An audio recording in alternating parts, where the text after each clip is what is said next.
Good afternoon, students. Welcome to my lecture. Before discussing about organized complexity, let me recap the previous class topics for 10 minutes.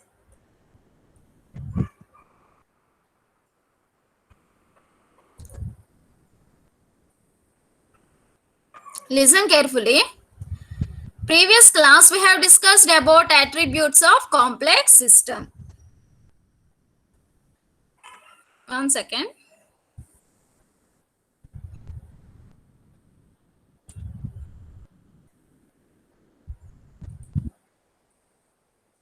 So there are 5 attributes.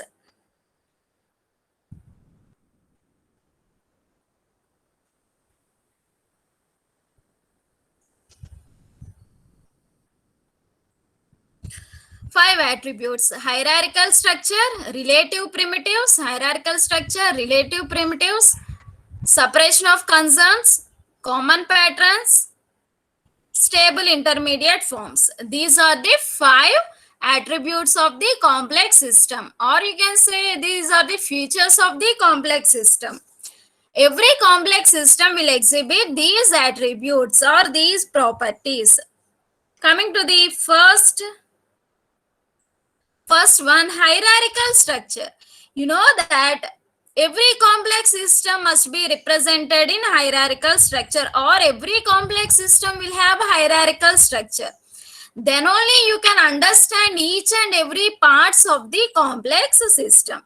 This is a cartoon which I have taken from your prescribed textbook. See here, if this if if this Trojan cat building want to perform its functions, all the components need to communicate with each other. All the components must be communicated with each other. You know that complex system is made up of large components, or many components. All these components must be interacted with each other, then only the complex system will work, from lowest level to the highest level. If you want to understand the parts of the complex system, then the system must be in hierarchical structure only. Okay, this is one of the attribute of the complex system. Coming to the next attribute. Next attribute is a relative primitive. There is no actual definition of relative primitive. In computing, primitive means basic. Primitive means basic, or smallest unit of processing which is available to the programmer. For example, see here, I'm drawing a picture, some Mickey Mouse picture I'm drawing. How I am drawing? See here, I'm using some curves. Okay, I'm using some curves and I'm drawing the picture. How I am drawing? I'm using some curves and lines. Okay, see here. So what are the primitives of this image? Line, lines, curves. Curves. Using these lines and curves only I am drawing the image. When you combine these lines and curves, then only you are getting this image, Mickey Mouse image. Okay. So what are the primitives of this image? Primitives are smallest thing. So when you join the lines and curves only, you are getting this Mickey Mouse image. Okay. So these are the primitives for this image, for this Mickey Mouse image. What are the primitives? Lines and curves. In the same way, for complex system also there will be primitives or smallest components. By joining the smallest components only, you are getting the complex system. First, you need to identify what are the primitive components in the complex system. That means what are the simple components or what are the smallest components. You need to identify it, and then you need to design the complex system or develop the complex system. First, you need to identify the primitive systems, simple systems. Okay, that is meant by primitive.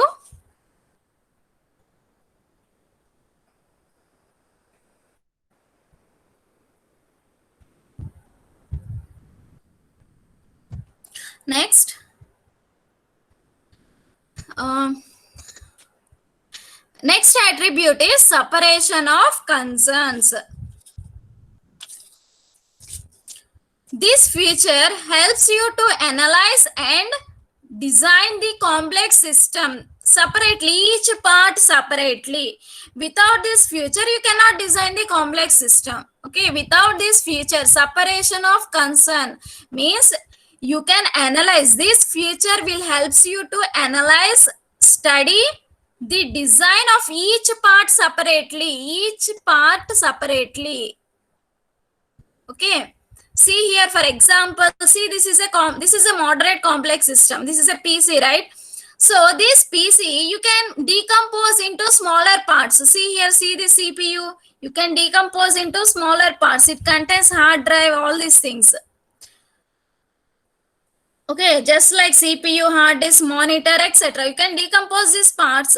So this separation of concerns will helps you to study or design each part separately. And you know that it is composed of many components. For example, take the CPU. See the diagram. CPU. Now CPU consists of, again, CPU is divided into subcomponents. What are the subcomponents inside CPU? ALU, control unit, registers. Okay, now to process the data, all these components, ALU, control unit, and the memory, all these must be communicated with each other. Assume that if they are not communicating with each other, then the output will not be displayed on the monitor. If they are not communicating, assume that they are not communicating. If they are not communicating, then you can't see the display on the monitor. Okay, that means the desired results. All these components must be communicated with each other. Okay, now here important thing is, in separation of concerns,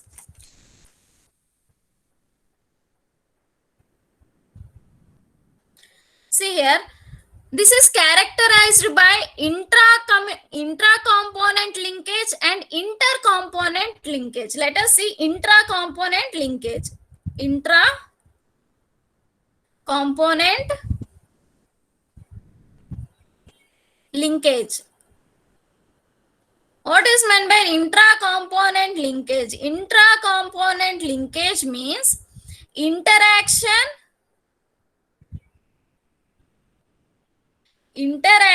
of subcomponents. Interaction of subcomponents within the component. Within the component. Intra-component linkage means, for example, take CPU. What are the parts inside the CPU? Processor.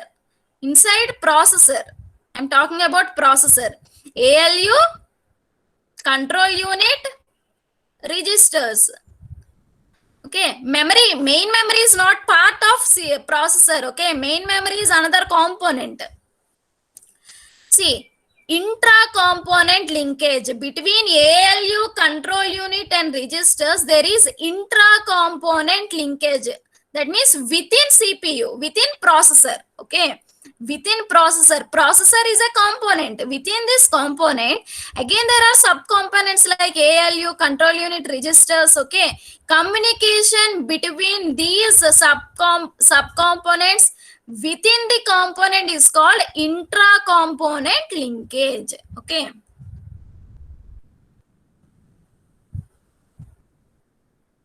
next, inter-component linkage. Inter, not intra. Inter-component linkage. Inter-component linkage means interaction of different components or across components, not within a component. Remember, within a component means intra. Okay, across the components. communication of different components across components means intercommunication. For example, processor.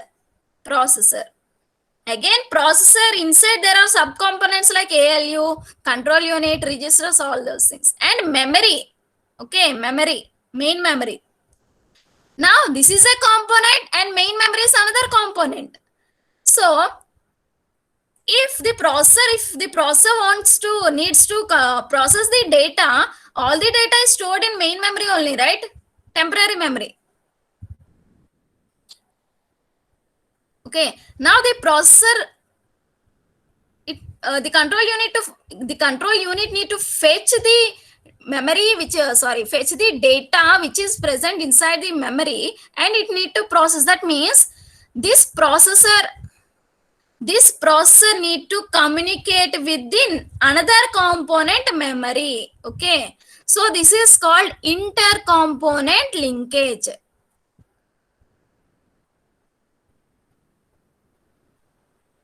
I hope you understood separation of concerns. Next, common patterns. Every complex system will have common patterns. Example,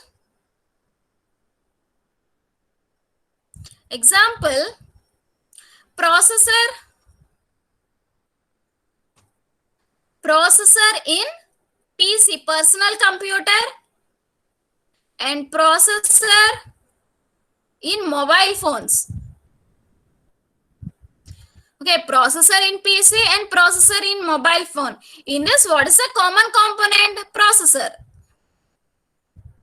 Processor is a common component, and again here processor is a common component. Okay, processor in PC and processor in mobile. So while designing the complex systems, you need to identify what are the common patterns. So no need to develop again, no need to develop this component again and again. You can reuse it. Okay, main advantage here is you can reuse the component. No need to develop from scratch.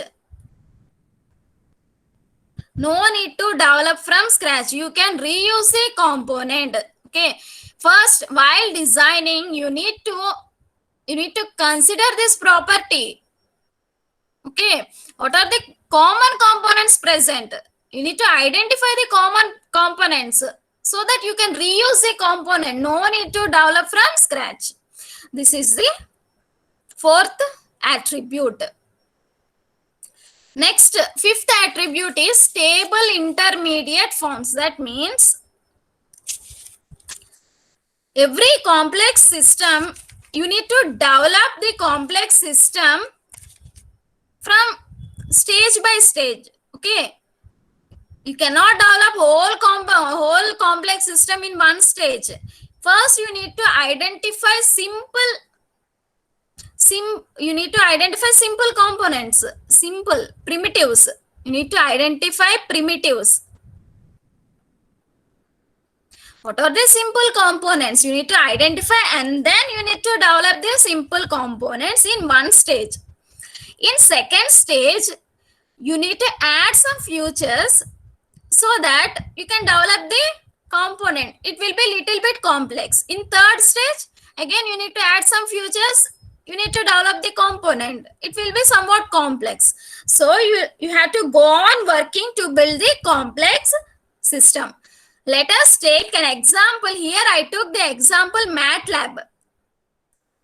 Assume that you are developing a tool called MATLAB. This is a software, MATLAB. MATLAB means Matrix Laboratory. It is used for image processing, video processing, scientific purpose, etc. Okay. Here you can do all types of mathematical calculations. For assume that as a developer, you are developing this Matrix Lab tool. Now, so first, what you have to do in first stage, you need to represent numbers. In order to do all mathematical calculations, first you need numbers, right? You need to represent numbers like integer, float, double, complex, everything you need to represent. Here these objects like int, float, double, you will feel little bit complex in first stage. In second stage,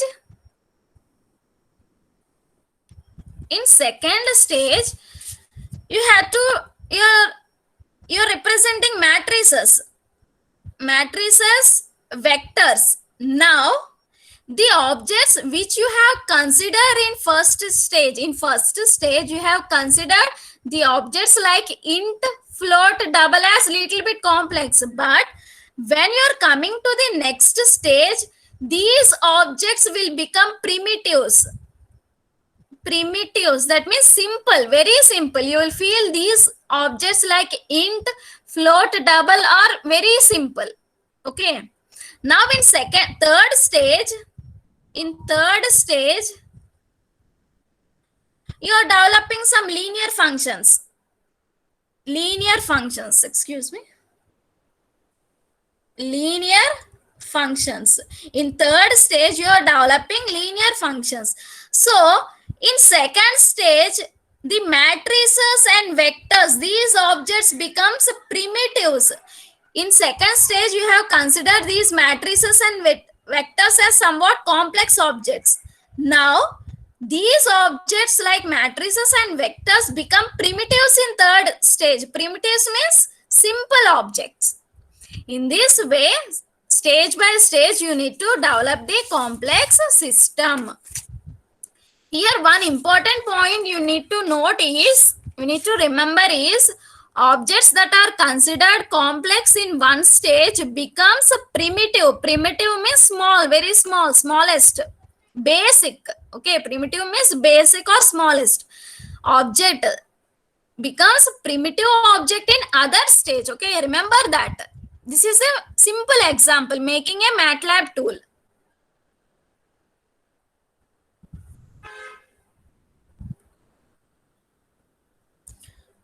Next, now in this class, today's topic is organized and disorganized complexity. Let us see that.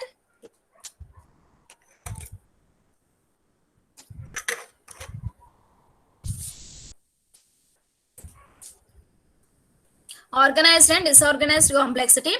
These are the approaches to handle complexity. Okay, these organized and disorganized complexity are the, listen carefully.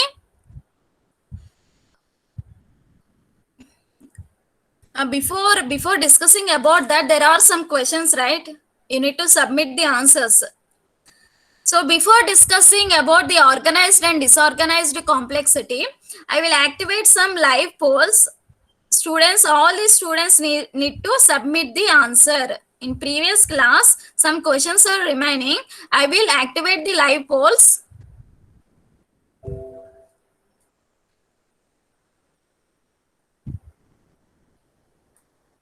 Every student must answer the questions.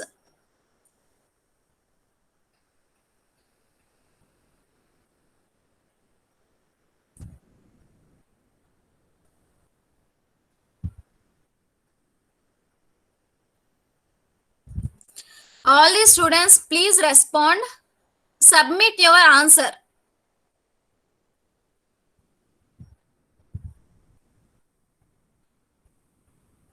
Sorry.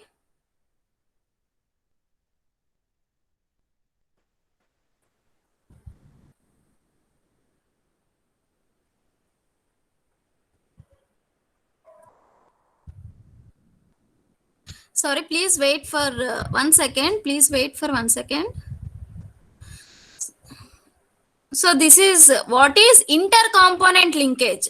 What is intercomponent linkage? Please see properly. What is, not, I am not asking intra. What is intercomponent linkage?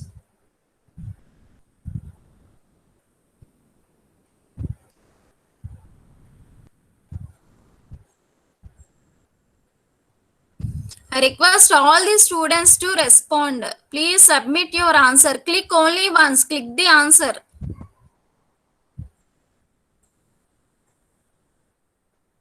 What is intercomponent linkage? Just now I have explained it.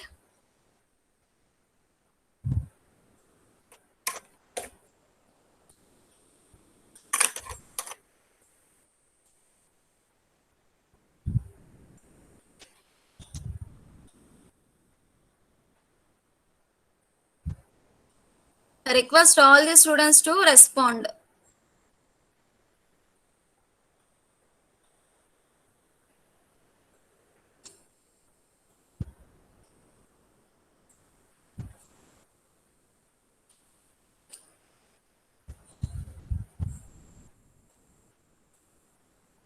Okay, stop responding. I'm displaying the answer. Stop responding.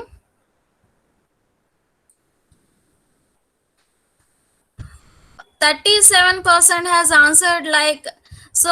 A is wrong answer. Interaction of subsystems within component, it is wrong answer. Okay, please stop responding. I said stop responding. Again you are giving. Yes, I said stop responding. Students, see, intra-component linkage means interaction within component, but here I have asked inter. Inter-component means across the components. Interaction across the components. Okay, one component will interact with other component. Inter-component linkage means intra-component linkage. INTRA. Intra-component linkage means within the component, interaction of subsystems within the component. Okay, please don't get, most of you has confused.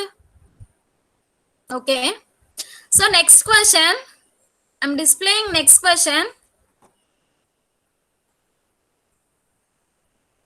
Next question, I request all the students to respond. Please give your submit your answer. Common patterns or major source of common patterns, just now I have explained.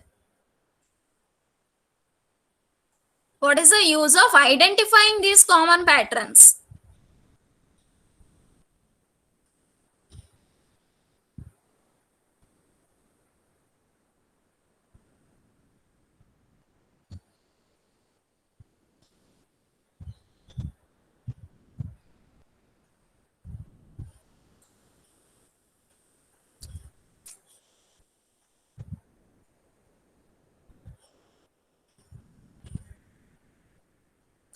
I request all the students to submit your answer.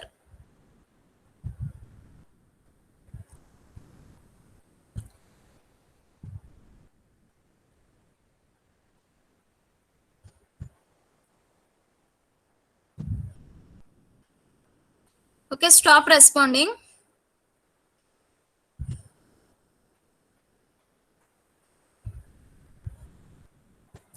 Okay, the answer is, I'm displaying the results.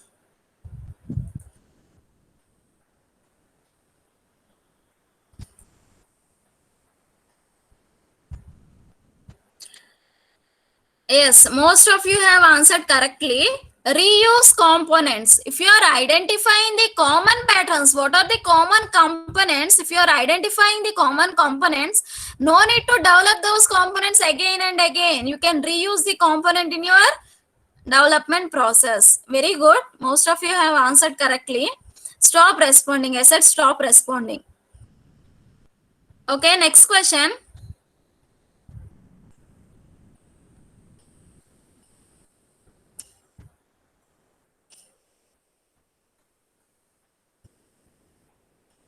Next question. Objects that are considered complex in one stage becomes dash objects. What objects in other stage?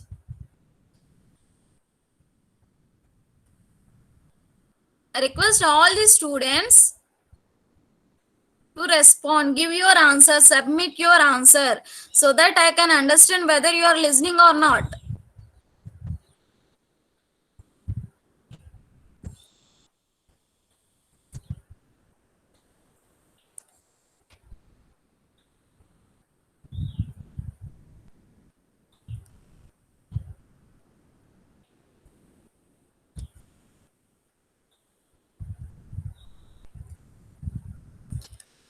The objects that are considered complex in one stage becomes which objects in other stage? Okay, stop responding.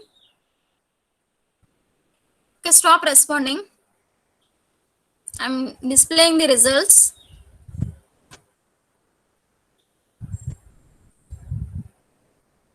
Yes, most of you have answered primitive. Yes, primitive means smallest. I said stop responding.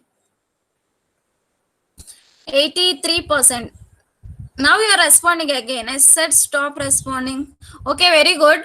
See, objects that are considered complex in one stage becomes primitive objects in other stage. Primitive means smallest or basic. Okay, very good. Okay, stop responding. I will continue the topic. Okay, enough. Stop responding.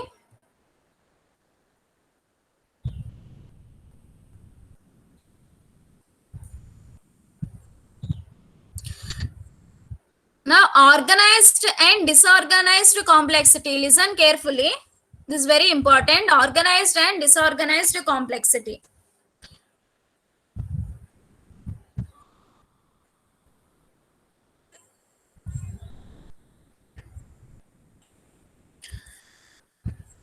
To handle the complexity, the approaches are divided into two: organized complexity and disorganized complexity. Let us see what is organized complexity. It represents canonical form. If you are representing the system in canonical form, it is organized form. Okay, it is nothing but organized form means it is nothing but canonical form of the complex system. Before discussing about the canonical form, let me discuss about the hierarchies.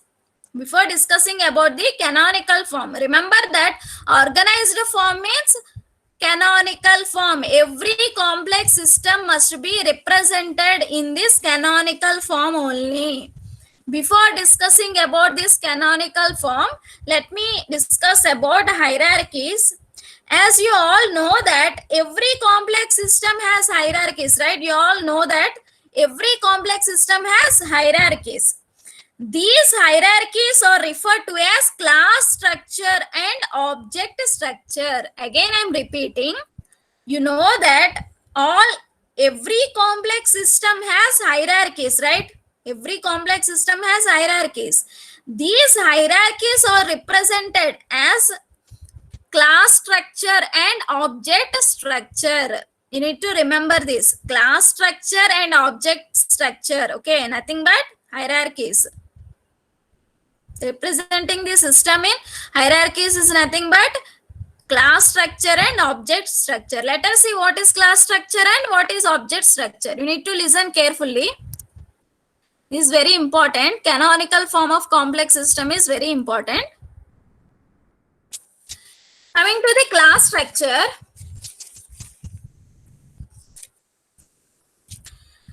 see, here I'm referring the class structure. Class means I'm not talking about the classes and objects that we create in coding programming languages like C++, Java. I'm not talking about those classes. Okay, remember this.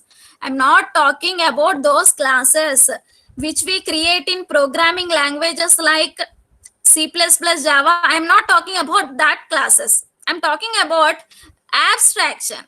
Okay, class structure, it refers to the abstraction hierarchy. Abstraction means, listen carefully, abstraction means referring to the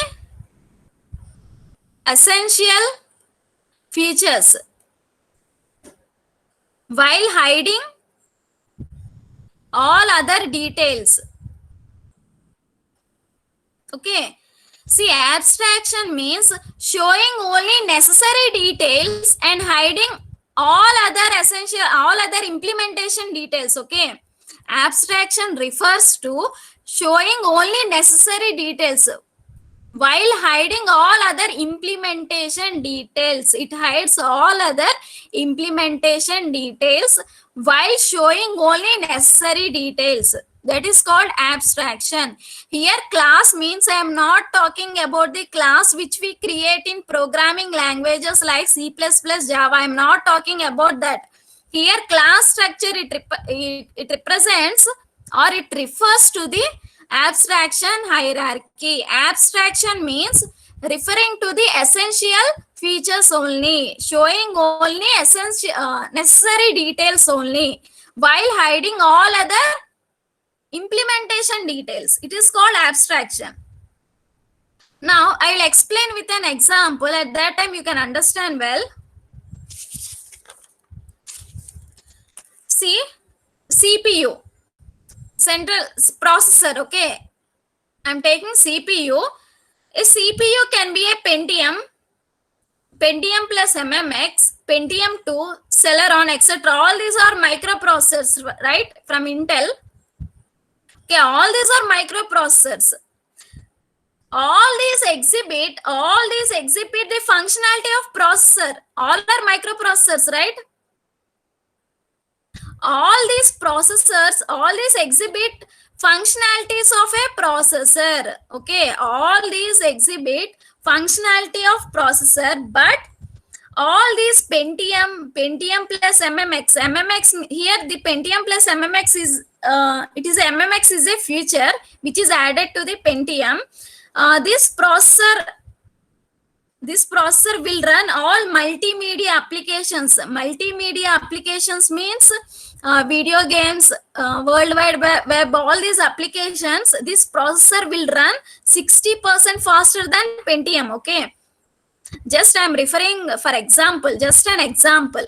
Okay, take CPU or taking CPU. Here Pentium is a processor. Pentium plus MMX is a processor. Pentium 2 is a processor. Celeron, etc. All are these are processors. So all these exhibit functionality of a processor, but all these are different.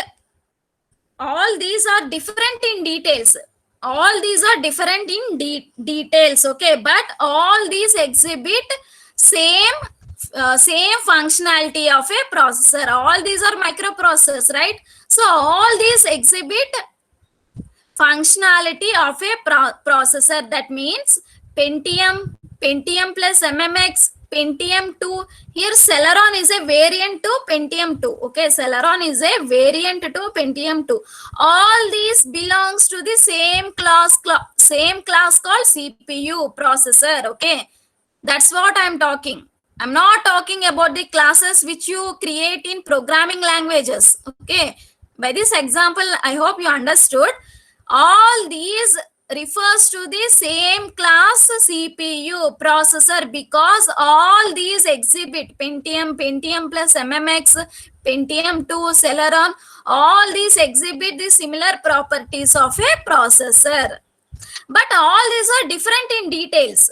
Okay, all these are different in details. I hope you understood. Let us see the class structure diagrammatic representation. This is the diagrammatic representation. Remember the important thing, remember here, see here, 1 second.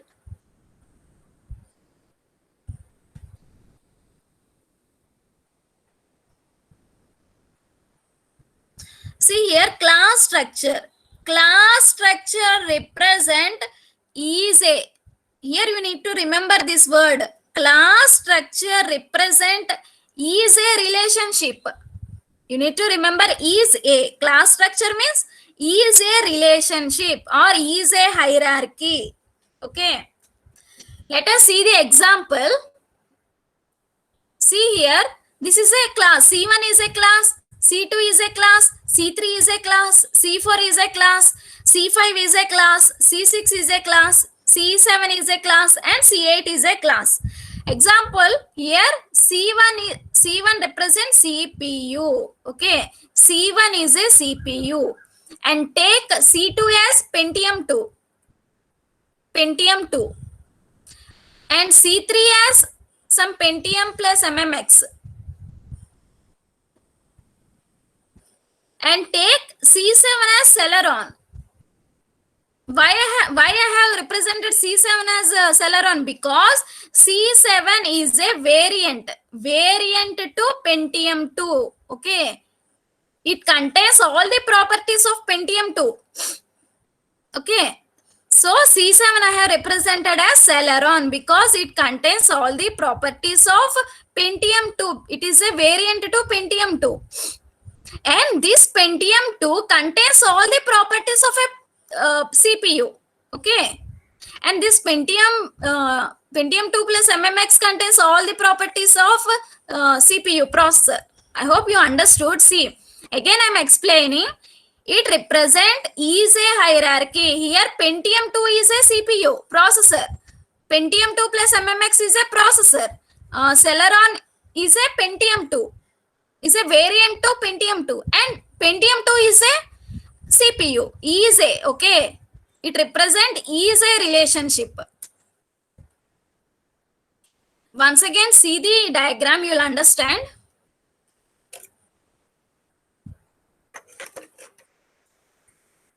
This is a class structure. Is a relationship.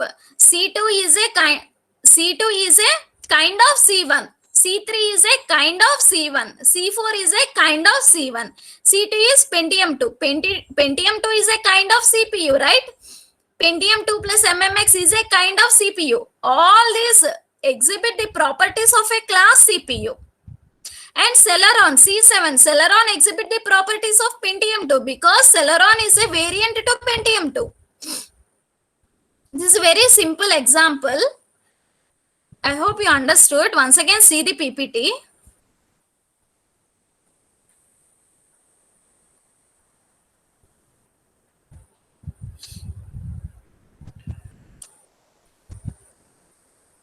Okay, next.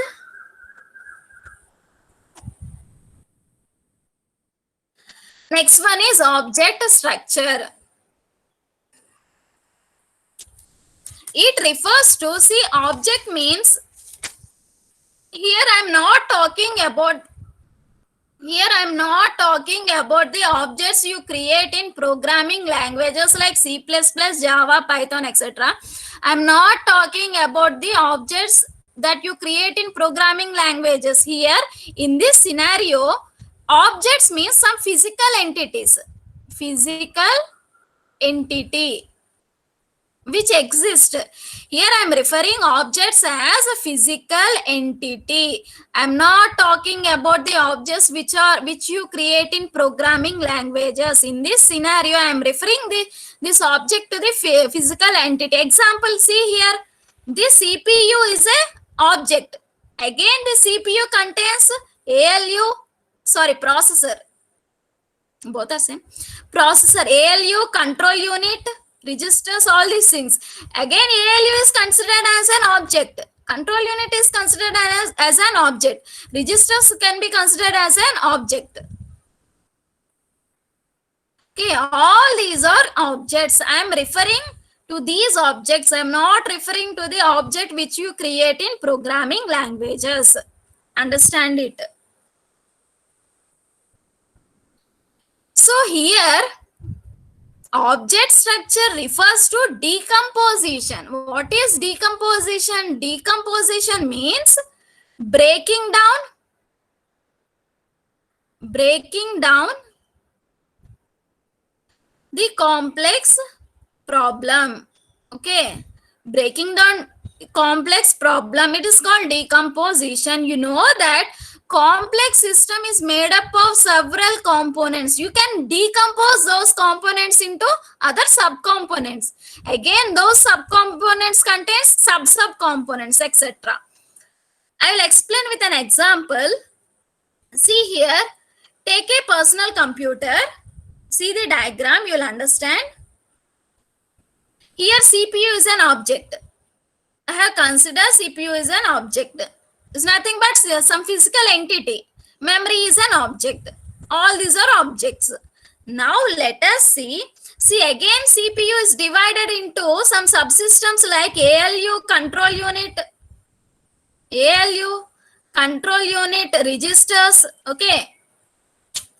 So the components can be divided into sub components. Okay, remember that.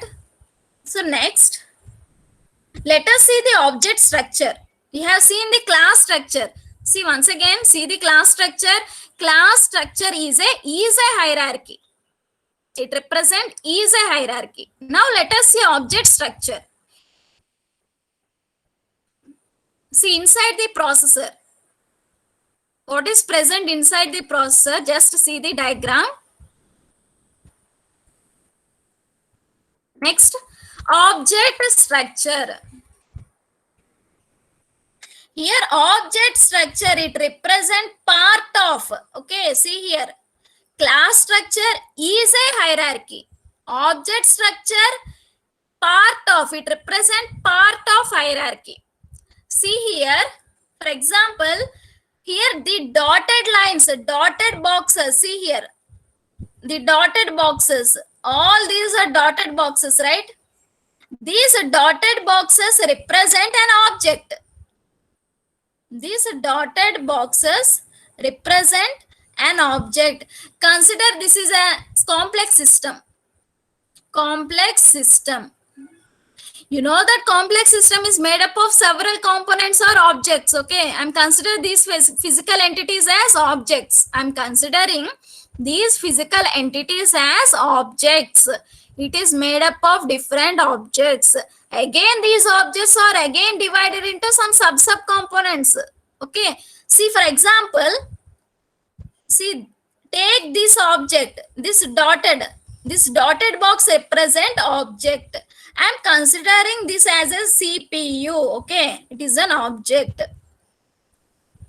Again, this CPU is divided into several components, several objects. Take this as ALU. Take this as a control unit. Take this as registers. I hope you understood. See here. Once again, see here. See the PPT, will understand.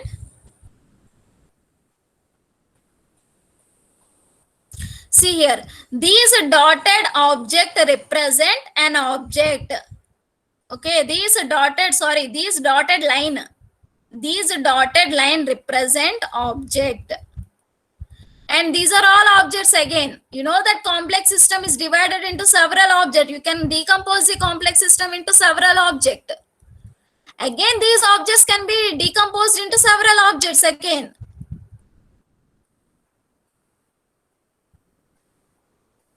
Okay, now you take this object as CPU.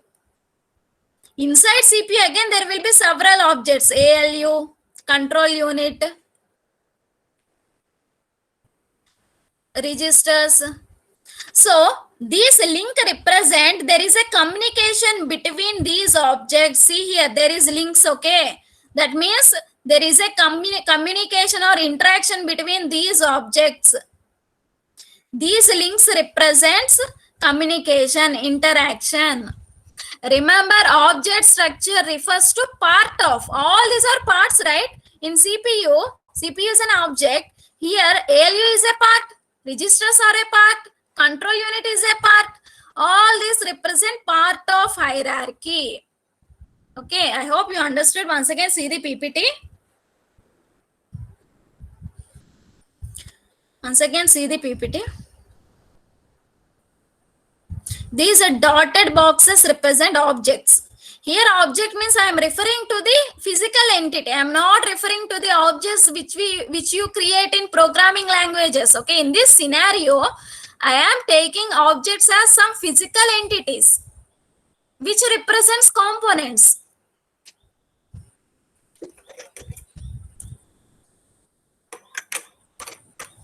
Next,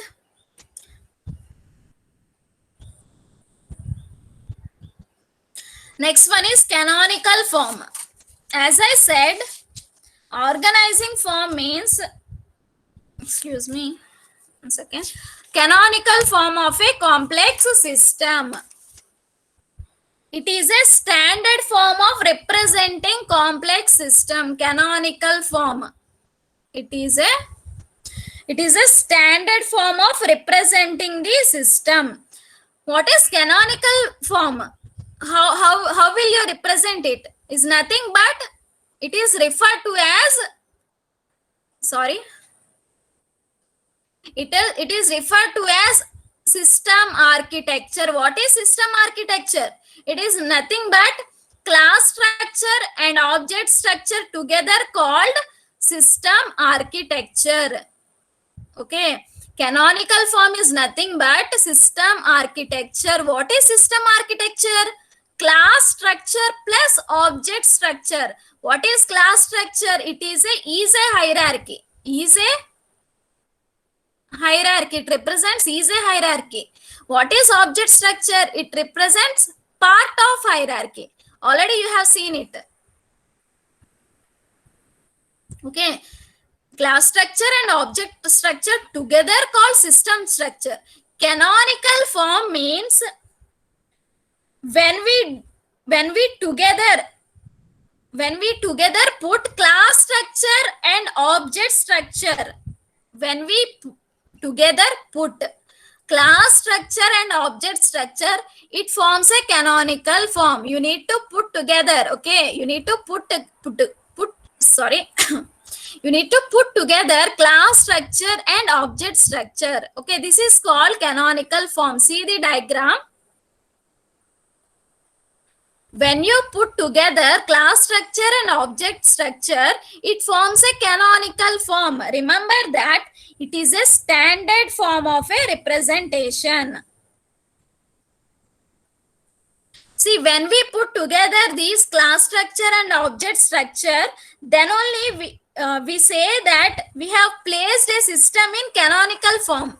It is a standard form. Every system should have this canonical form. It is a standard form. When you put together class structure and object structure, then only you say that you have placed the system in canonical form. Canonical form is nothing but putting together class structure and object structure. See here, see the diagram. This is a class structure. This is a class structure. This is an object structure. Already I have explained class structure and object structure. Now see here, what is this 03, 08, 07? It is nothing but these are the instances of a class. Which class? See here, 03 means it is an instance of class 3. Okay, 08, it is an instance of class 8, C8. 03, again here it is an instance of class C3. 07, it is an instance of class C7. Instance is nothing but object. Okay, instance of a class is nothing but object.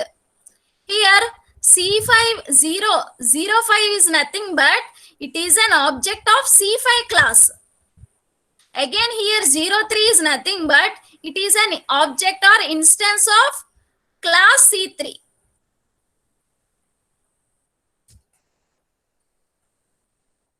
Okay, I hope you understood that canonical form is nothing but you need to put together class structure and object structure. Then only you will say that system is placed in canonical form. It is a standard form. You need to put together class structure and object structure. Here class structure is refers to the is a hierarchy. C2 is a kind of C1. Pentium 2 is a kind of CPU. Pentium 2 plus MMX is a kind of CPU. Okay, is a kind of. I hope you understood. I will activate the live polls. You need to answer those things so that I can understand whether you are listening to the class or not. I'm activating the live polls.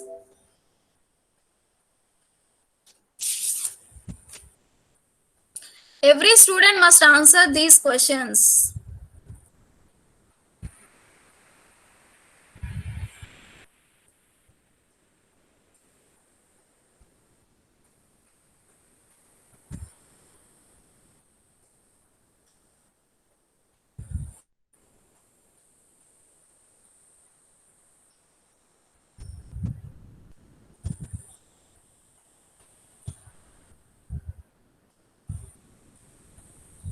Okay, I'm activating it. Everyone, please click the answer. I request all the students to respond.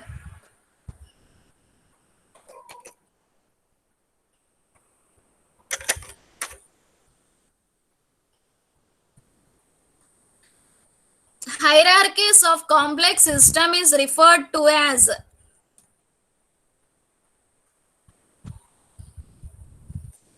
I request all the students to respond. Just click answer only once.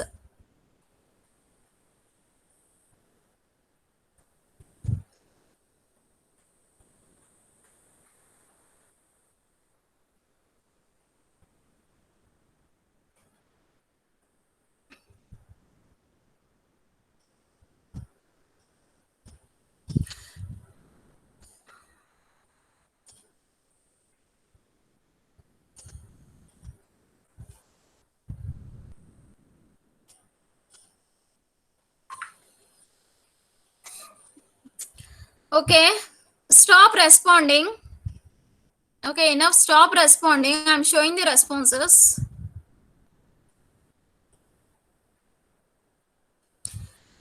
6% have answered as only class structure. Already I have discussed that hierarchies represent, it referred to as class and object structure. Most of you have answered correctly, class and object structure. Very good. Most of you have answered as class and object structure. Very good. Hierarchies refers to class and object structure. Not only class structure. It is wrong. Not only object structure. This is wrong answer. Correct answer is class and object structure. Most of you have answered correctly. Okay, thank you. Next question. Okay, stop responding. Next question is, I said stop responding. Next question. See the next question. Answer the next question. Canonical form of a complex system represents. Just now I have explained. Canonical form of a complex system represents.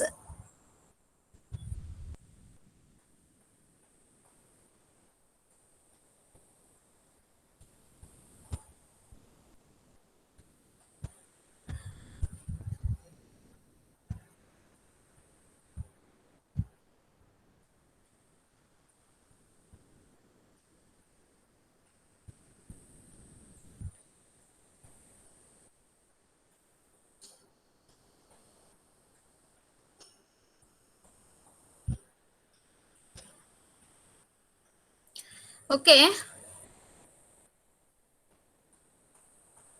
Stop responding. The results, responses are. Okay, stop responding. See. Yes, 74% have answered correctly. Canonical form is nothing but you need to put together class structure and object structure. Okay, it is then only it forms canonical form. It is referred to as canonical form. Okay, I said stop responding. Again, you are giving. Okay, most of you have answered correctly. Very good. Canonical form of a complex system means you need to put together class structure and object structure also you need to put together. Then only it forms a canonical form. It is a standard representation. Every complex system must follow this canonical form. Okay. Okay. Next. Stop responding.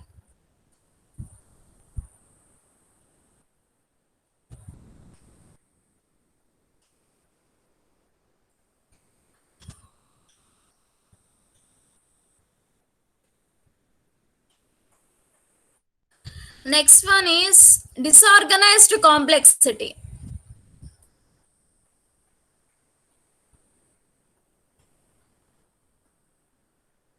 Next one is a disorganized complexity. What is meant by disorganized form? Let us see it. See, it refers to the limitation of One second.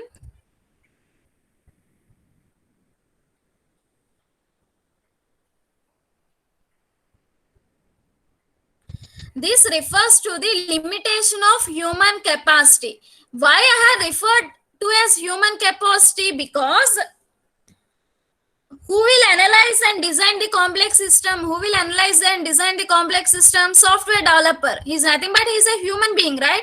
So here, due to the limitation in memory, limitation in memory and communication, due to the communication, the complexity arises. Okay. Here, disorganized complexity refers to the limitation of human capacity. Okay, as humans will analyze and design the complex system, we need to analyze and design the complex system, right? Here, the maximum amount of information that individual can comprehend is seven chunks. Chunk means it is nothing but piece of information. Okay, 7 chunks. Every individual can comprehend only 7 chunks of information. Chunk means piece of information. Okay, but human mind is very limited, right? Human mind is very limited. So you cannot remember all the information. You cannot remember all the information. So most of the methods are represented in diagrammatic format. Most of the methods are represented in diagrammatic format only, because in picture format, if it is represented in picture format, we can remember well, right? Our human capacity is very limited, and the processing speed of human mind, it takes only 5 seconds. See, the processing speed of human mind is also limited. It will take 5 seconds to accept new chunk of information, new piece of information. Okay, new chunk of information. The processing speed of human mind is also very limited. It takes 5 seconds to accept new information. So here the complexity rises. As the human mind is very limited, it is a short-term memory. You cannot remember all the methods or all those things. You cannot remember that. Okay, you can, as an individual, you can comprehend up to 7 chunks of information or 7 pieces of information, and the processing speed of human mind is very limited. You can the speed of mind is very limited. It takes 5 seconds to accept new information. So most of the methods are in diagrammatic format. Here, due to this limitation of memory, most of the complexity rises. This is a disorganized complexity. I hope you understood. Next, communication. See, disorganized complexity, it refers to the limitation of human capacity. Again, I am repeating. Disorganized complexity means limitation of human capacity in terms of memory. In terms of memory and communication. I hope you understood the memory. Human mind is very limited.